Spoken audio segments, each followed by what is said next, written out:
ఇక ఆంధ్రప్రదేశ్ విషయానికి వస్తే నామినేటెడ్ పోస్టులు ఏపీకి సంబంధించి కూటమిలో చిచ్చు రాజేస్తుందా అని. అవునా? అలాంటి అంటే ఎవరెవరు వచ్చారు, అలాంటి ఇన్పుట్స్ ఏమైనా ఉన్నాయా? ఇచ్చిన వాళ్ళందరికీ కూడా హ్యాపీగా ఉన్నారు, ఇవ్వని వాళ్ళ లిస్టు చాలా చాంతాడంతుంది అని. అవును, ఎన్నాళ్ళలో వేచిన ఉదయం అని దాదాపు ఏడాది వేచిన తర్వాత ఇప్పుడు ఆ జాబితా ఒకటి వచ్చింది. అయితే ఆ జాబితాలో సమస్య ఉండొచ్చు. ఇప్పుడు ఉదాహరణకు ప్రెస్ అకాడమీ చైర్మన్, మహిళా కమిషను ముఖ్యంగా భావిస్తారు. ఇదైన తర్వాత మాజీ మంత్రి జవహర్ కూడా ఒక ఇది ఇచ్చారు.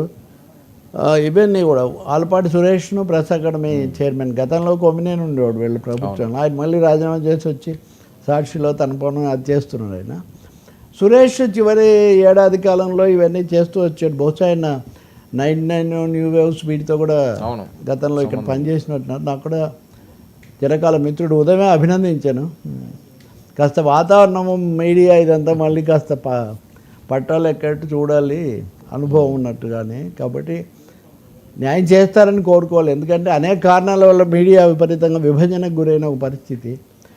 రాయపాటి శైలజ, ఆమె అమరావతి ఉద్యమం వాటన్నిటిలో ముఖ్య పాత్ర, ఆమె కుటుంబ నేపథ్యం ఇవి ఉన్నాయి. జవహర్ కూడా నిజానికి ఆ మంత్రుల క్యాండిడేట్ అదే ఆ లిస్టు కదా వచ్చారు.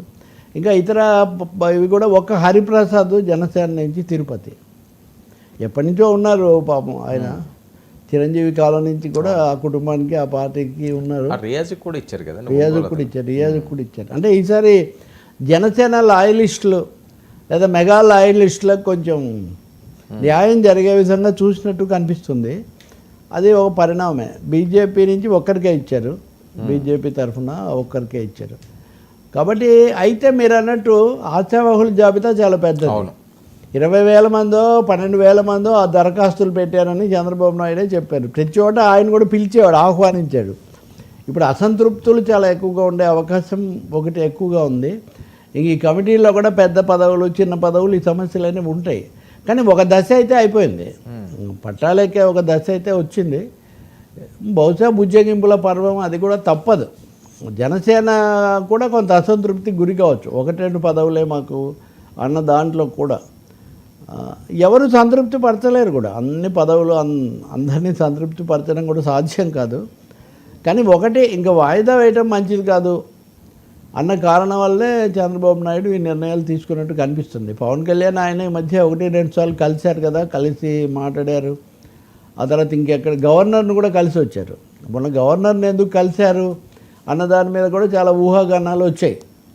జగన్ ఏదో ఫిక్స్ చేయడానికే కలిశారని ఒక వర్గం వార్తలు. బహుశా ఈ పదవుల పంపకాలు, రాష్ట్రానికి సంబంధించిన అంశాలు అన్నీ మాట్లాడి వచ్చి ఉంటారు. అమరావతికి హోదా, ఎందుకంటే ఆయన సుప్రీంకోర్టు మాజీ న్యాయమూర్తి కూడా కదా గవర్నర్ గారు. సో ఇలాంటి విషయాల్లో ఆయన సీనియర్గా పెద్దగా కూడా కొన్ని సలహాలు ఇవ్వగలుగుతారు.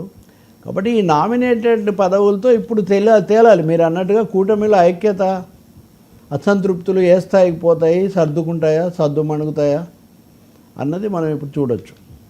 కానీ వీళ్ళైతే వెంటనే రంగంలోకి దిగాలి. ముఖ్యంగా మహిళా కమిషను, ఎస్సీ కమిషను, ఈ ప్రెస్ అకాడమీ ఇట్లాంటివి రంగంలోకి దిగితే తప్ప ఆ రాజ్యాంగపరమైన బాధ్యతల నిర్వహణది సాధ్యం కాదు.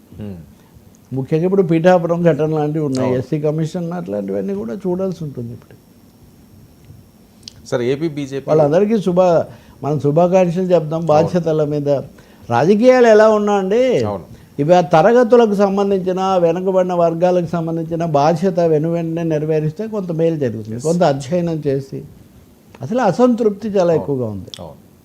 సరే, ఏపీ బీజేపీలో పరిశ్రమలు పాత కొత్త ఇది షరామామూలుగా వచ్చేవేనా? పాత